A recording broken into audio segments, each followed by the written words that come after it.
The city was founded and named Eboracum in 71 AD by the Romans, who made it the capital of their province of Britannia Inferior. At the end of the Roman rule in 415 AD, the settlement was taken over by the Angles, and the city was renamed Eforwic. It served as the capital of the Anglican Kingdom of Northumbria. When the Vikings captured the city in 866 AD, they renamed it Jorvik, and it became the capital of a wider kingdom of the same name, covering much of northern England. After the Norman conquest, the name York, which was first used in the 13th century, gradually evolved. In the Middle Ages, York grew as a major wool trading centre and the ecclesiastical capital of the northern province of England.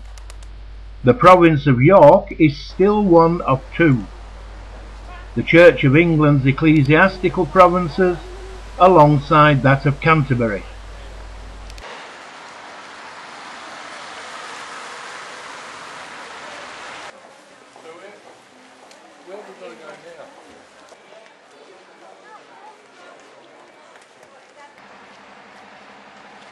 York Minster is a Gothic cathedral, one of the largest of its kind in Northern Europe, alongside Cologne Cathedral.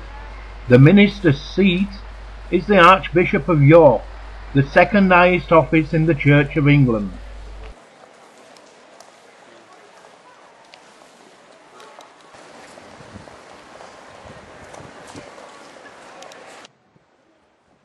After the death of Constantius in 306 AD, his son Constantine the Great was proclaimed emperor by the troops based in the fortress in York. Is that Muslim? Yes. Yeah.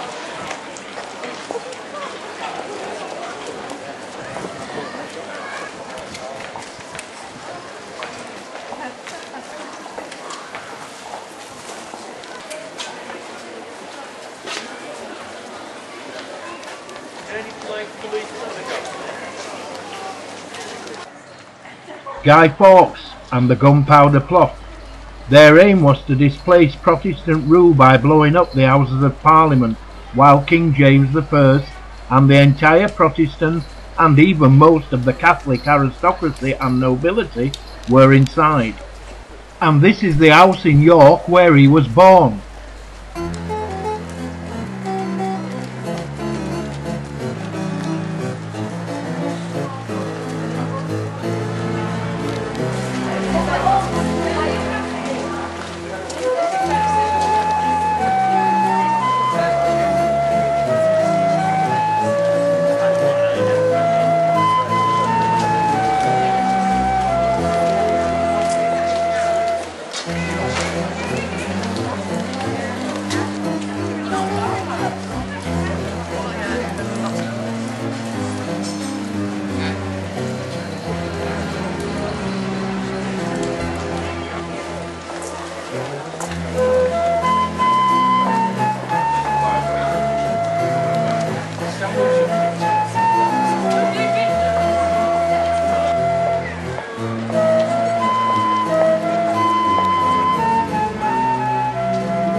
The Shambles.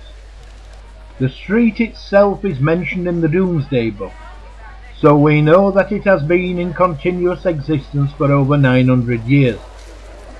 The Shambles has an effect of a time machine, transporting you back to the Elizabethan period. The houses that jostle for space along the Shambles project out over the lane in their upper story, as if trying to meet their neighbours opposite. In some places, the street is so narrow that if you stand with your arms outstretched, you can touch the houses on both sides. The name Shambles comes from the Saxon Schreschemels, which means the street of the butchers, for it was here that the city's butchers' market was located.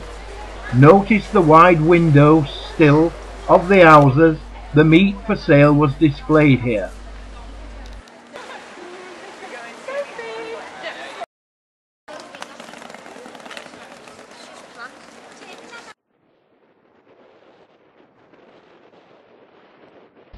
York Castle, of which Cliffort's Tower is part, is a fortification in the city of York. The principal remains of a 13th century, 14th century castle are the keep and some of the curtain wall. From its start in 1086 through the English Civil War, the castle had a particularly noteworthy history. During the Norman conquest of 1066–1069, William I had a basic wooden moat and bailey castle, built at York between the River Ouse and Foss, on the site of the present-day York Castle, and placed it under the command of William Mallet. The local population soon harassed the castle, and to aid in its defence and to strengthen its grip on the north of England, William had a second castle built in 1069 on what is now Bailey Hill, on the west bank of the Ouse.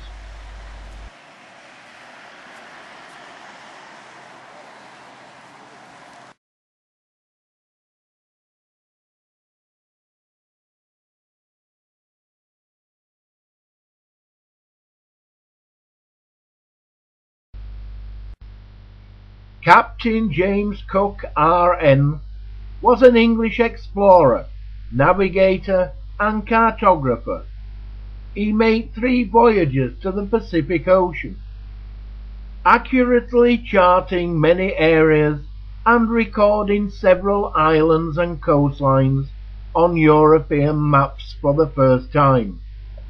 His most notable accomplishments were the British discovery and claiming of the east coast of Australia, the European discovery of the Hawaiian Islands, and the first circumnavigation and mapping of Newfoundland and New Zealand.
Whitby's skyline is dominated by the ruins of St. Hilda's Abbey, high on Whitby's east cliff.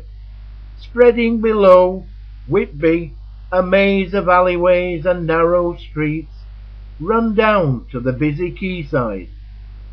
From the old town of Whitby, 199 steps leads up to the parish church of St. Mary, whose churchyard on Whitby's East Cliff gave Bram Stoker the inspiration to write his world-famous book, Dracula.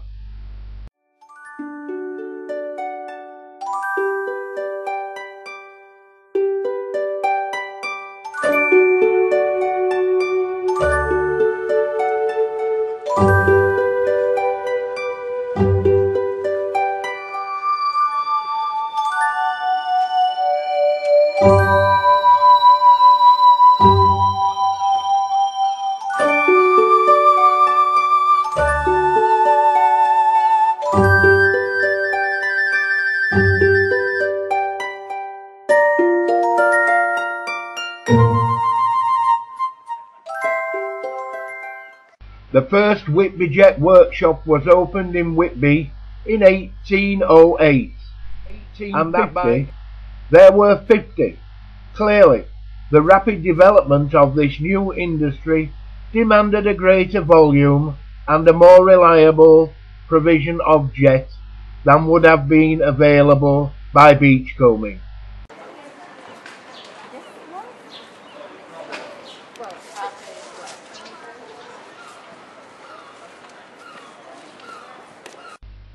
Fortunes have been smoking kippers for over 137 years and is Whitby's only traditional smokehouse, established in 1872 by William Fortune.